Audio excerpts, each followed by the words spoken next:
Hello, good evening all student. My name is Preeti. तो आज मेरी यूट्यूब पर क्लास फर्स्ट यानी कि मैं आपको केमिस्ट्री पढ़ाऊंगी, जिसमें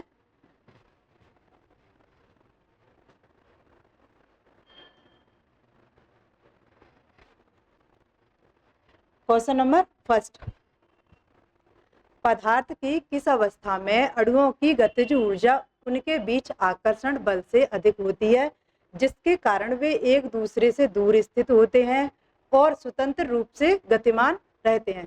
तो मेनली पदार्थ की 4 अवस्थाएं होती हैं: ठोस, द्रव, गैस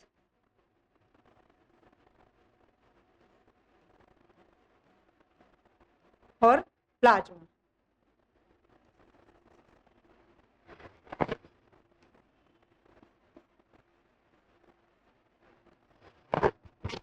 ठोस में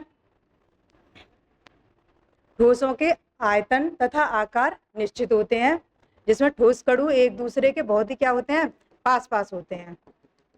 और द्रव के आयतन निश्चित होते हैं और आकार अनिश्चित होते हैं। और गैस के ना ही आकार निश्चित होते और ना ही आयतन निश्चित होते।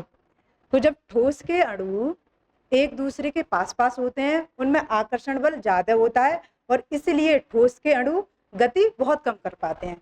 और द्रव के अणु, उनमें आयतन तो निश्चित होता है लेकिन आकार अनिश्चित होता है। और एक दूसरे के कण क्या होते हैं, ठोस की अपेक्षा द्रव के आकर्षण बल कम होता है और गति थोड़ी कर पाते हैं। और लेकिन गैस में ना ही आकार निश्चित होता और ना ही आयतन निश्चित होते, इसीलिए ठोसों में गैसों में आकर्षण बल बहुत कम होता है और गति क्या होती है, बहुत अधिक। इसीलिए इसमें क्या पूछा है, अणुओं के बीच आकर्षण बल से अधिक होती है, यानी क्या होती है, गतिज ऊर्जा। तो किसमें होगी, गैसों में। Correct answer A. Next question, निम्नलिखित में से कौन सा एक यौगिक नहीं है। सबसे पहले यौगिक होता क्या है, जब 2 या 2 से अधिक तत्वों को आपस में मिक्स किया जाता है तो उससे क्या बनता है, यौगिक बनता है। तो इसमें क्या है, ऑप्शन ए कार्बन मोनोऑक्साइड, इसमें कार्बन भी है प्लस कार्बन मोनोऑक्साइड भी है। लोहा क्या है, आयरन Fe। और सोडियम क्लोराइड, इसमें क्या है, Na भी है और प्लस Cl भी है। जल, जिसमें क्या क्या है, हाइड्रोजन है प्लस O2 है। अब मैंने क्या बताया था, यौगिक जब 2 या 2 से अधिक तत्व आपस में मिलते हैं तो क्या बनता है, यौगिक, जिसमें कार्बन मोनोऑक्साइड में कार्बन भी है और ऑक्साइड भी है। ये क्या है, यौगिक है। लोहा क्या है, Fe, एक अकेला है तो इसलिए ये क्या है, तत्व है। इसमें क्या पूछा, नहीं है। तो करेक्ट आंसर क्या है, बी। नेक्स्ट क्वेश्चन, निम्नलिखित में से किस परिवर्तन को व्युत्क्रमित नहीं किया जा सकता। अब परिवर्तन 2 प्रकार के होते हैं, एक रासायनिक परिवर्तन और एक भौतिक परिवर्तन। अब ये रासायनिक परिवर्तन किसे कहते हैं और भौतिक परिवर्तन किसे कहते हैं। रासायनिक परिवर्तन, जिस किसी पदार्थ में रासायनिक परिवर्तन होता है उस पदार्थ की पुनः अवस्था फिर से नहीं ला सकते, लेकिन भौतिक परिवर्तन में क्या होता है, उसकी पुनः अवस्था को फिर से लाया जा सकता है। इसमें क्या पूछा है कि परिवर्तन व्युत्क्रमित नहीं किया जा सकता, यानी कि उस पदार्थ की अवस्था को पुनः प्राप्त नहीं किया जा सकता। तो इसमें ऐसा कौन सा परिवर्तन है, ऑप्शन ए, एक रबर बैंड को खींचना और उसे उसके सामान्य आकार में वापस लाना। एक रबर बैंड है, आप उसको खींचोगे फिर उसको छोड़ दोगे तो वो पुनः अपनी स्थिति में आ जाएगा, तो ये भी नहीं है। रोटी की लोई को बेलना और तवे पर सेकना, एक बार लोई की रोटी बन गई तो फिर उससे आटा बना सकते हैं, तो नहीं बना सकते। इसीलिए करेक्ट आंसर कौन सा है, बी। और क्या, इसमें गुब्बारे को फूटने की सीमा तक फुलाकर उसके आकार में वृद्धि करना। गुब्बारे को एक बार फुलाएंगे, छोड़ देंगे तो वो अपनी पुनः स्थिति में आ जाएगा। गीले कपड़ों को सूखे कपड़ों में बदलना, एक बार कपड़ों को गीला कर देंगे, सुखाने डाल देंगे, फिर अपनी कौन सी अवस्था में आ जाएंगे, सूखी अवस्था में। तो इसमें क्या पूछा है, व्युत्क्रमित नहीं किया जा सकता। तो करेक्ट आंसर कौन सा है, बी। नेक्स्ट क्वेश्चन, निम्नलिखित में से कौन सा एक रासायनिक परिवर्तन है? मैंने पहले भी बताया था परिवर्तन दो प्रकार के होते हैं, एक रासायनिक परिवर्तन और एक भौतिक परिवर्तन। रासायनिक परिवर्तन में किसी भी पदार्थ की पुनर्वस्था को प्राप्त नहीं किया जा सकता, लेकिन भौतिक परिवर्तन में उस पदार्थ की भौतिक अवस्था को प्राप्त किया जा सकता है। जैसे भौतिक परिवर्तन है, मोमबत्ती है, आप मोमबत्ती को जला दोगे तो मोम प्राप्त हो जाएगा, दोबारा से उसका क्या बना सकते हो? मोमबत्ती बना सकते हो। तो वो कौन सा परिवर्तन है? भौतिक परिवर्तन। लेकिन एक बार दूध से क्या बन गया? दही बन गया, फिर से उसका दूध नहीं बना सकते, तो वो कौन सा परिवर्तन है? रासायनिक परिवर्तन। तो इसमें क्या पूछा है? रासायनिक परिवर्तन। गर्म करने पर पदार्थ का विस्तार, ऑप्शन बी दूध का उबलना, ऑप्शन सी कैन को क्रश करना, ऑप्शन डी लकड़ी को जलाना। तो एक इसमें करेक्ट आंसर कौन सा है? डी। कैसे? लकड़ी को एक बार जला देंगे तो वो राख में परिवर्तन हो जाएगी, राख को फिर से आप किस में नहीं ला सकते? लकड़ी में नहीं ला सकते, इसीलिए करेक्ट आंसर कौन सा है? डी। 19वीं शताब्दी के पूर्वार्ध में किसने खोज की कि प्रत्येक रासायनिक तत्व एक अद्वितीय प्रकार के परमाणु से बना होता है और वे परमाणु अपने द्रव्यमान के अनुसार भिन्न होते हैं? ये किसने बताया था? Option A John Dalton, option B Robert Boyle, option C Amedeo Avogadro, option D Antoine Lavoisier. तो यह किसने बताया था कि 19वीं शताब्दी में अद्वितीय प्रकार के परमाणु अपने द्रव्यमान के क्या होते हैं? अनुसार भिन्न होते हैं। तो ये बताया था जॉन डाल्टन ने। Correct answer A. Next question, 1808 में निम्नलिखित में से किसके कारणों ने दो या दो से अधिक विभिन्न प्रकार के परमाणुओं के संयोजन से यौगिकों के बनने की भौतिक तस्वीर प्रस्तुत की थी? यानी कि परमाणुओं के संयोजन से क्या बनता है? यौगिक बनता है। तो ये किसने बताया था? जब दो या दो से अधिक परमाणु आपस में मिलते हैं या तत्व मिलते हैं तो क्या बनता है? एक यौगिक बनता है। तो यह किसने बताया था? जॉन डाल्टन ने, जोसेफ जे थॉमसन ने, या जॉर्ज जुबेक ने, या नील्स बोर ने? तो यह किसने बताया था? जॉन डाल्टन ने। Correct answer A.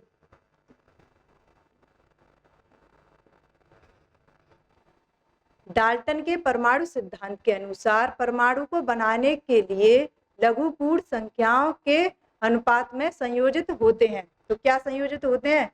Option A neutron, option B अणुओं, option C proton, option D यौगिक। इसमें क्या पूछा? लघु पूर्ण संख्याओं के अनुपात में संयोजित होते हैं। तो क्या संयोजित होते हैं? यौगिक। Correct answer D. अब इसमें पूछा है न्यूट्रॉन, अणु और प्रोटॉन।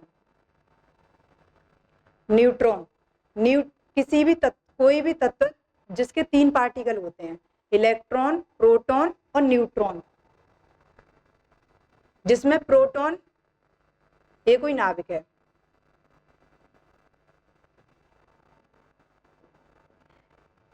किसी भी तत्व के नाभिक में रहते हैं न्यूट्रॉन प्लस प्रोटॉन, और इलेक्ट्रॉन उसके क्या लगाते हैं? चारों ओर चक्कर। अब इसमें अणु क्या है? अणु किसी पदार्थ का वह छोटे से छोटा कण है जो स्वतंत्र अवस्था में रह सकता है किंतु रासायनिक अभिक्रिया में भाग नहीं ले सकता है, उसे क्या कहते हैं? अणु। जैसे O2। नेक्स्ट, निम्नलिखित में से किसे आधुनिक परमाणु सिद्धांत का जनक माना जाता है?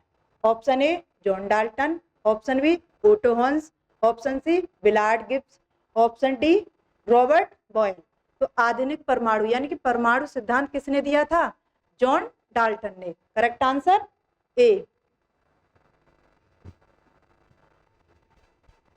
नेक्स्ट, 1826 में निम्नलिखित में से किसे उनके परमाणु सिद्धांत के लिए सोसाइटी रॉयल मेडल पुरस्कार से सम्मानित किया गया था? Albert Einstein, Roger Boscovich, Antoine Laurent de Lavoisier, D John Dalton. तो किसको सोसाइटी रॉयल मेडल के नाम से किसको पुरस्कार किया गया था? जॉन डाल्टन को। Correct answer D.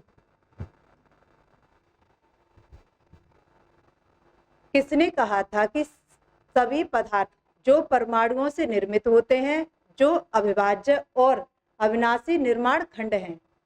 हंस गीगर ने, जॉन डाल्टन ने, जे थॉमसन ने, अर्नेस्ट रदरफोर्ड ने। तो किसने कहा था कि परमाणु क्या है? अविभाज्य है। परमाणु सिद्धांत किसने दिया था? वैज्ञानिक जॉन डाल्टन ने। तो करेक्ट आंसर बी। और जे थॉमसन ने किसकी खोज की थी? इलेक्ट्रॉन की।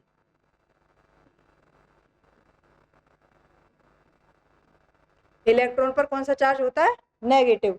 और अर्नेस्ट रदरफोर्ड ने किसकी खोज की थी? प्रोटॉन की। प्रोटॉन पर कौन सा चार्ज होता है? पॉजिटिव। नेक्स्ट, निम्नलिखित में से किसको किसी तत्व के उस सूक्ष्मतम कण के रूप में परिभाषित कर सकते हैं जो स्वतंत्र रूप से अस्तित्व में रह सकता है? इलेक्ट्रॉन, प्रोटॉन, न्यूट्रॉन या अणु? इलेक्ट्रॉन। इलेक्ट्रॉन पर कौन सा चार्ज होता है? नेगेटिव। प्रोटॉन पर पॉजिटिव और न्यूट्रॉन पर न्यूट्रल। ये क्या होता है? उदासीन।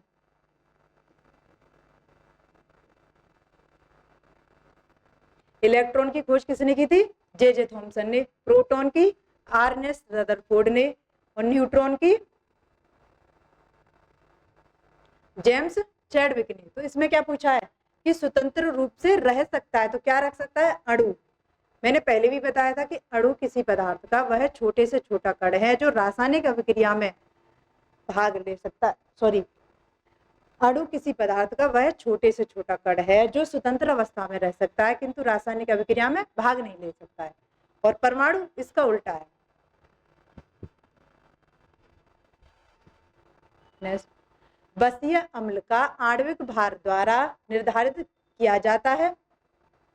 पेरोक्साइड मान, ऑप्शन बी सावनीकरण मान, ऑप्शन सी अम्ल मान, ऑप्शन डी आयोडीन मान। तो इसमें क्या पूछा है?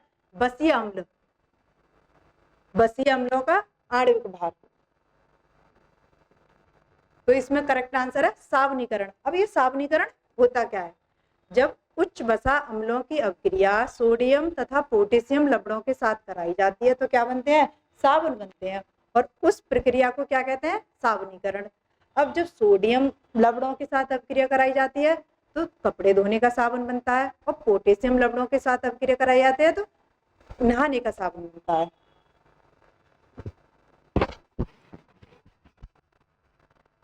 H2SO3 तत्व का प्रसिद्ध संगठन क्या है?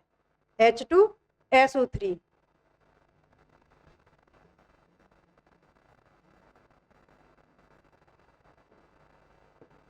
जिसमें हाइड्रोजन का कितना है? हाइड्रोजन 2.5 और सल्फर 39, ऑक्सीजन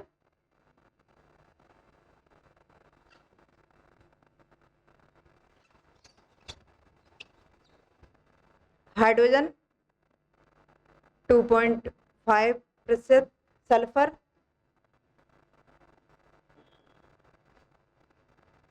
ऑक्सीजन 58.5%। तो कौन सा करेक्ट आंसर है? बी। नेक्स्ट, हाइड्रोजन का परमाणु द्रव्यमान म्यू लगभग कितना होता है? तो हाइड्रोजन 1H1। ये क्या? परमाणु क्रमांक।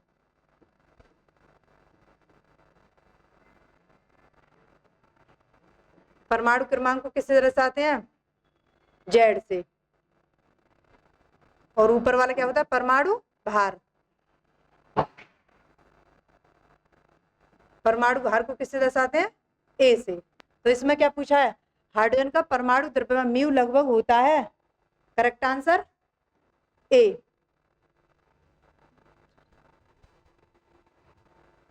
नाइट्रिक एसिड का आणविक द्रव्यमान क्या है? Nitric acid. नाइट्रिक एसिड का सूत्र क्या है? HNO3।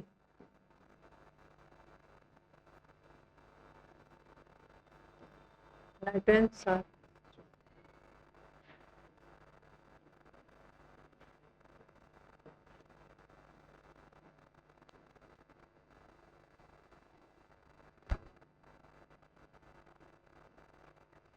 हाइड्रोजन का परमाणु भार 1, नाइट्रोजन का परमाणु क्रमांक 7। परमाणु भार क्या होता है? किसी भी तत्व का परमाणु भार परमाणु क्रमांक के क्या होता है? दुगुना होता है, यानी कि डबल होता है।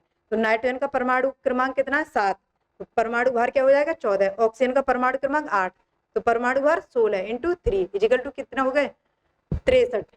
तो करेक्ट आंसर कौन सा है? ए।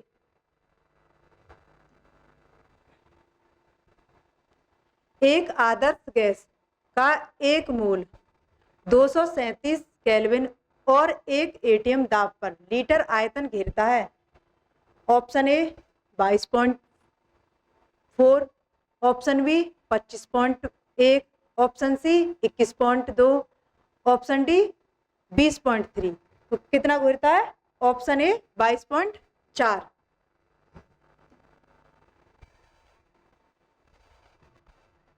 भौतिकी में वह कौन सा नियम है जो यह कहता है कि समान ताप और दाब की स्थिति में सभी गैसों के समान आयतन में अणुओं की संख्या समान होगी?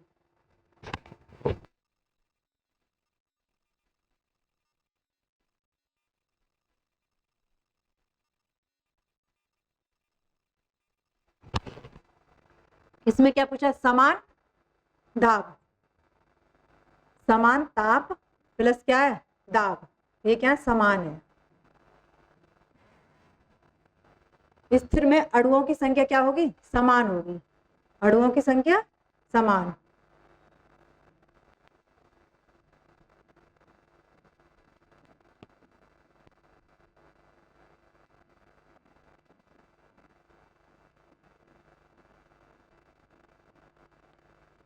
जब समान ताप और समान दाब पर अणुओं की संख्या समान होती है तो वो किसका नियम है?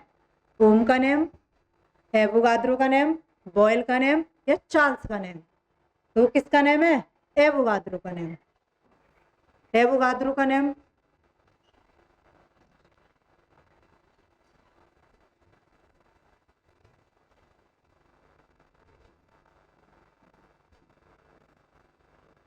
ओम का नियम क्या कहता है? किसी वैद्युत परिपथ में बहने वाला विभवांतर V और उसमें बहने वाली धारा ये क्या होता है? समानुपाती होता है।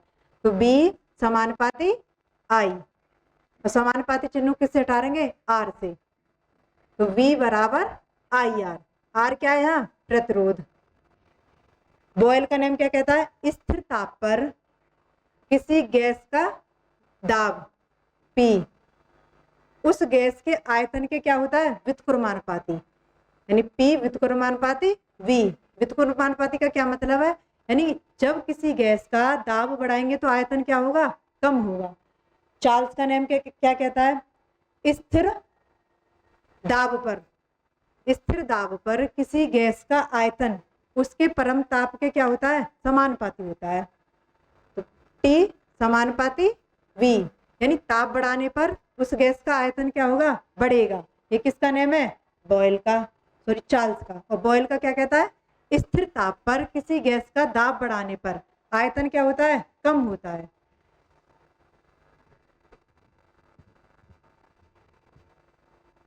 एल्यूमिनियम के परमाणुओं के 4 मोल का द्रव्यमान क्या है? 4 मोल एल्यूमिनियम का प्रतीक क्या है? Al। परमाणु क्रमांक 13, परमाणु भार 26। कितना पूछा? 4 मोल इंटू 4,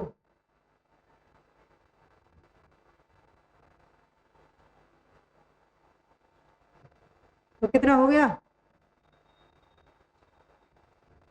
120 ग्राम। करेक्ट आंसर कौन सा हो जाएगा? ए। 36 ग्राम जल में कितने मोल उपस्थित होते हैं? यानी कि 36 ग्राम जल में कितने मोल उपस्थित रहते हैं? तो जल का सूत्र क्या है? H2O। और 1 ग्राम में कितना हो जाएगा इसका अणु भार?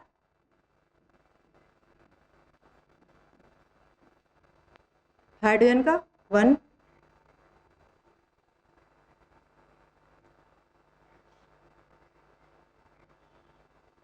2 प्लस ऑक्सीजन का परमाणु क्रमांक 8 और परमाणु भार 16 इक्वल टू 18।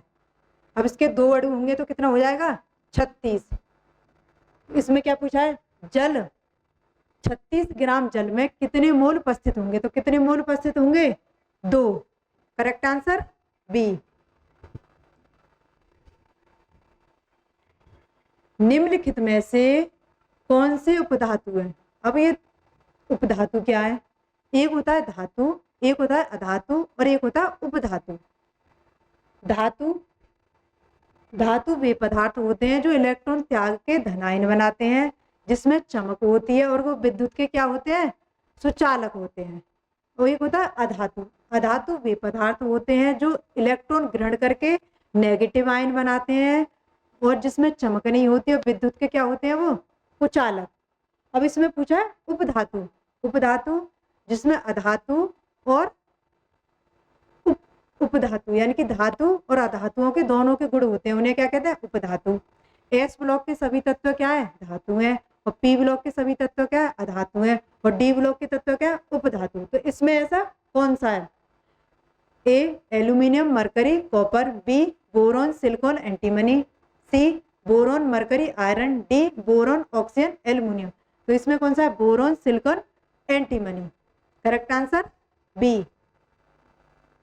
नेक्स्ट, निम्नलिखित में से कौन सी विशेषता धातुओं द्वारा नहीं दिखाई जाती, यानी धातुओं द्वारा कौन सी विशेषता नहीं दिखाई जा सकती।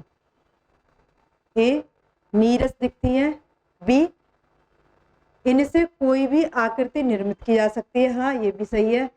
इनसे तार निर्मित किया जा सकता है, हाँ सोने की पतली से पतली चादर बनाई जा सकती है। एल्युमिनियम की ऊष्मा का प्रभाव होता है, हाँ धातुओं में ऊष्मा का आसानी से क्या होता है, प्रभाव होता है। ये नीरस नहीं दिखती। नेक्स्ट, निम्नलिखित में से क्या एक अधातु है, aluminium Al, nitrogen N, magnesium Mg, potassium K। इसमें क्या पूछा है, अधातु। मैंने पहले भी बताया था एस ब्लॉक के सभी तत्व क्या है, धातु है।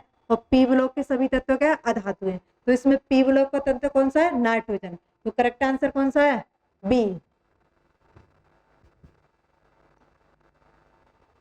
नेक्स्ट, मिश्रण के संदर्भ में निम्नलिखित में से कौन सा कथन सही नहीं है।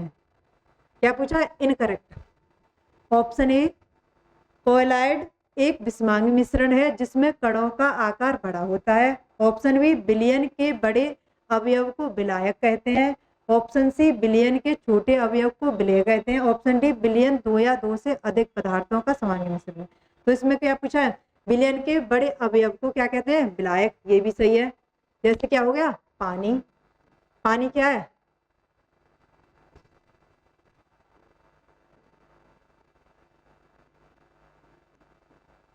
पानी क्या होता है, विलायक। और विलायक की मात्रा, पानी की मात्रा क्या लेते हैं, ज्यादा है। अब इसमें क्या पूछा है, बिलियन के छोटे अवयव यानी कि विलय। विलय क्या हो जाएगा, जैसे नमक। नमक की मात्रा क्या लेते हैं, कम लेते हैं। ये भी सही है। बिलियन 2 या 2 से अधिक पदार्थों के समांगी मिश्रण होता है। हाँ बिलियन में 2 या 2 से अधिक पदार्थ, यानी क्या क्या मिलता है, विलायक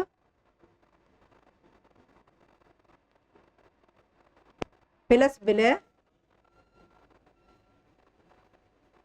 और क्या बन जाता है, बिलियन। जिसमें विलायक क्या है, पानी।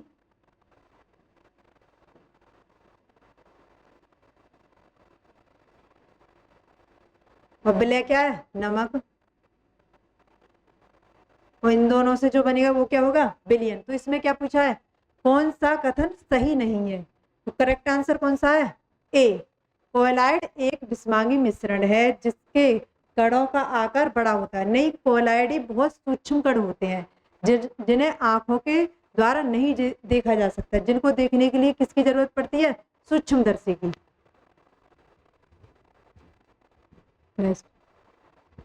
निम्नलिखित में से कौन सा पदार्थ पानी में अघुलनशील है। एक होता है घुलनशील और एक होता है अघुलनशील। घुलनशील जो पानी में आसानी से घुल जाते हैं और अघुलनशील जो पानी में आसानी से नहीं घुलते या बहुत ही कम मात्रा में घुलते हैं। तो दूध, दूध पानी में घुल जाता है, जिससे क्या बनता है? पायस। पायस क्या होता है? जब दोनों पदार्थ कैसी अवस्था में हो? द्रव अवस्था में। दूध भी द्रव अवस्था में और पानी भी द्रव अवस्था में। चीनी, चीनी भी घुल जाती है। नमक, नमक भी घुल जाता है। इसमें क्या नहीं घुलता? चाक पाउडर। चाक पाउडर क्या है? खड़िया। Calcium carbonate. तो करेक्ट आंसर कौन सा है? डी।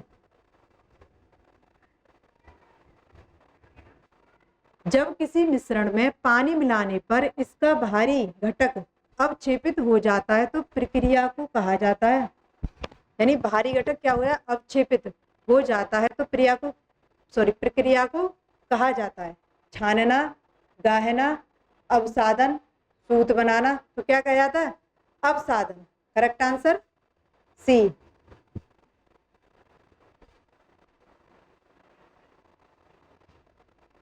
भाप आसवन की तकनीक का उपयोग करके किस प्रकार के पदार्थों को अलग किया जा सकता है? मोटे या दानेदार पदार्थ, अनेक इलेक्ट्रॉन वाले पदार्थ, रंगीन पदार्थ या भाप वाष्पशील पदार्थ। तो किन पदार्थों को अलग किया जा सकता है? भाप वाष्पशील पदार्थ। Correct answer D.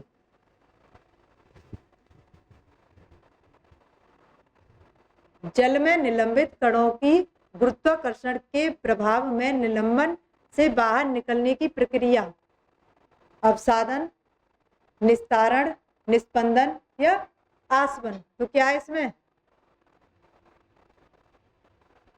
अवसादन। Correct answer क्या है? अवसादन। और निस्पंदन क्या है? फिल्ट्रेशन। फिल्ट्रेशन यानी कि जब किसी द्रव में से ठोस के अणुओं को अलग किया जाता है तो किसका प्रयोग करते हैं? निस्पंदन का।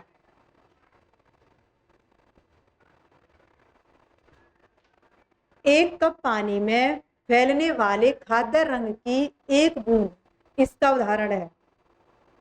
परासर, बाष्पीय दाब, रिसाव या विसरण। तो किसका उदाहरण है? परासर। अब परासर क्या है और विसरण क्या है? परासर दाब में कोई भी पदार्थ अधिक सांद्रता से किसकी हो जाता है? कम सांद्रता की हो। और विसरण में क्या है? जैसे विसरण में आपने एक रूम में क्या जला दी? अगरबत्ती जला दी, और कुछ देर बाद देखेंगे तो उसकी खुशबू क्या हो जाएगी? पूरे रूम में हो जाएगी। वो अगरबत्ती किस पे काम करती है? विसरण पे। और किशमिश, जैसे किशमिश को आप पानी में डालोगे ओवरनाइट में, वो क्या हो जाती है? फूल जाती है। तो वो किस पे काम करती है? परासर पर। तो करेक्ट आंसर कौन सा है? ए। निम्नलिखित में से कौन सा एक विजातीय मिश्रण है? अब ये विजातीय क्या है? कोई मिश्रण दो प्रकार के होते हैं, एक समांगी मिश्रण और एक विषमांगी मिश्रण। विषमांगी मिश्रण को ही क्या कहते हैं? विजातीय। अब इसमें कौन सा है? विलयन, निलंबन। विलयन तथा निलंबन दोनों, ना ही विलयन और ना ही निलंबन। तो इसमें कौन सा है? निलंबन। यानी निलंबन में क्या होता है? दो चीज होती है, एक विलायक और एक विलय। तब क्या बनता है? विलयन। जब किसी विलायक में विलय के अणु पूरी तरह से मिक्स नहीं होते, यानी कि उसमें उसके छोटे छोटे अणु दिखाई देते हैं, तो उसे क्या कहते हैं? विषमांगी मिश्रण या विजातीय मिश्रण या निलंबन। तो करेक्ट आंसर कौन सा है? बी। निम्नलिखित विकल्पों में से कौन सा मिश्रण के घटकों के पृथक्करण की प्रक्रिया के लिए उपयुक्त नहीं है? अवसादन, अवसादन भी है। विनोइंग, निस्पंदन या निखारना। अवसादन तो वही है जिसमें छोटे छोटे अणु ऊपर रह जाते, ठोस अणु नीचे बैठ जाते हैं, और जो भारी कण होते हैं वो नीचे बैठ जाते हैं, और जो हल्के होते हैं वो ऊपर तैर जाते हैं। उसे क्या कहते हैं? अवसादन। अब निस्पंदन में क्या है? जैसे फिल्ट्रेशन, किसी भी चीज को फिल्टर करना है, वो किस पे काम करता है? निस्पंदन पे। अब ये विनोइंग क्या है? विनोइंग है, एक प्रोसेस है जिसमें गेहूं के अनाज को और भूसे को अलग किया जाता है। किसके द्वारा? थ्रेसिंग के द्वारा। थ्रेसिंग प्रक्रिया के द्वारा गेहूं के भूसे को अलग और अनाज को अलग करते हैं, तो उस प्रोसेस को क्या बोलते हैं? विनोइंग। तो correct answer B. Thank you.